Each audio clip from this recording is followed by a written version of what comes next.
Hello కాక నమస్తే. ఎక్కడందరూ ఇప్పుడు ముచ్చట ఏంటంటే ముచ్చటే కాక మన హైదరాబాద్ లో ఫేమస్ ఉన్న మన బిగ్ బాస్ సోహెల్ అన్న కళింగపట్నం రెస్టారెంట్ అయితే మన హైదరాబాద్ లో అసలు కథ వేరే ఉందన్నట్టు అయితే రెస్పాన్స్ ఇచ్చారు కాక.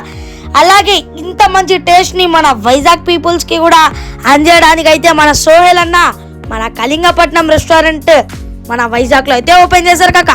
అండ్ అసలే మన సోహెల్ అన్న సింగరేణి ముద్దు బిడ్డ, ఇక కథ వేరే ఉంటది కదా. అండ్ ఇక్కడ టేస్ట్ మాత్రం కాక కథ వేరే ఉంటది. లల్లన్ టాప్ అసలు ఎక్సలెంట్ అయితే ఉంటది ఇక్కడ మన ఫుడ్ టేస్ట్. అండ్ మీరందరూ కూడా మన కళింగపట్నం రెస్టారెంట్ కి విజిట్ చేయండి కాక. అండ్ దీని లొకేషన్ ఎక్కడో కాదు, మన వైజాగ్ ఎన్నాడా స్కై పార్క్ ఆపోజిటే ఉంటది కళింగపట్నం రెస్టారెంట్. మీరందరూ కూడా మీ వైజాగ్ ఫ్రెండ్స్ అండ్ ఫ్యామిలీకి అయితే ఈ వీడియోని షేర్ చేసి మీరు కూడా ఇప్పుడే విజిట్ చేయండి కాక. అండ్ ఇక్కడ అంబియన్స్ అండ్ ఫుడ్ మాత్రం అసలు తగ్గేదలే అంటుంది కాక. అండ్ మీరు కూడా ఇప్పుడే మీ ఫ్రెండ్స్ అండ్ ఫ్యామిలీకి ఈ వీడియో షేర్ చేసి మీ ఫ్యామిలీతోనైతే ఇప్పుడే కళింగపట్నం రెస్టారెంట్కి అయితే విజిట్ చేయండి. మళ్ళీ నెక్స్ట్ వీడియో కలుసుకుందాం. Love you all, stay tune, bye.